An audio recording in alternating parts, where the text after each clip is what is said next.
Mhubiri Mwamposa, ungejiweka wazi ya kwamba wewe ni mganga wa kienyeji, au ungejiweka wazi ya kwamba wewe unatumia nguvu za mizimu, au wewe unatumia nguvu za shetani au mamlaka za giza, kwa sababu wewe mtu mbaya unamuombea na kumbariki. Unamuona huyu mtu ni mbaya, huyu mtu anaimba vitu vibaya, huyu mtu, makundi ya hawa watu ni watu wabaya, hawa watu wanadhulumu watu, hawa watu wanaonea watu, lakini wewe unaitisha maombi ya kuwaombea, wewe unaitisha maombi ya kuwabariki watu hao. Kwa mujibu wa neno la Mungu, au kupaswa wewe mhubiri ushughulike kumwombea mtu mbaya, ushughulike kumwombea mtu mbaya ikiwa mtu huyo mbaya hahitaji kubadilika, au na uponyaji wa Mungu upo usiotumia mafuta wala usiotumia maji ya upako wala vitambaa hivyo vya upako.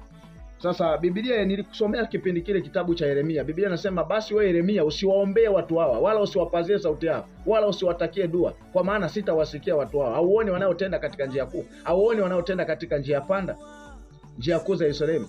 Sasa pia nilisoma kitabu cha Wakorinto hapa. Nilisoma kitabu cha Wakorinto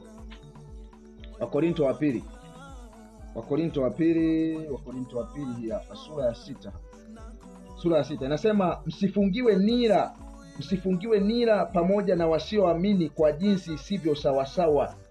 Inasema msifungiwe nira pamoja na wasioamini kwa jinsi isivyo sawasawa.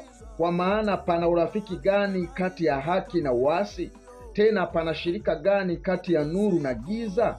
Pana shirika gani kati ya nuru na giza? Tena pana ulinganifu gani kati ya Kristo na Beliali? Au yeye aaminie ana sehemu gani pamoja na yeye asiamini? Kuna shirika gani kati ya hao wanaoenda kwa hii mipira hii, wengi wauni tu hawa, wengi hii mipira wanaoshabikia, wengi wauni, wengi malaya tu humo, wengi malaya humo, wengi wauni, wengi wanaenda kwa waganga hawa kwenda kujizindika ili washinde mechi hiyo. Pana shirika gani kati ya haki na uasi? Pana shirika gani hapa? Pana shirika gani? Unaenda kufanya maombi haya kati ya nuru na giza. Wewe uko kwenye nuru, unaenda kuombea watu hapa. Jiweke wazi tu, mimi ni mganga wa kienyeji.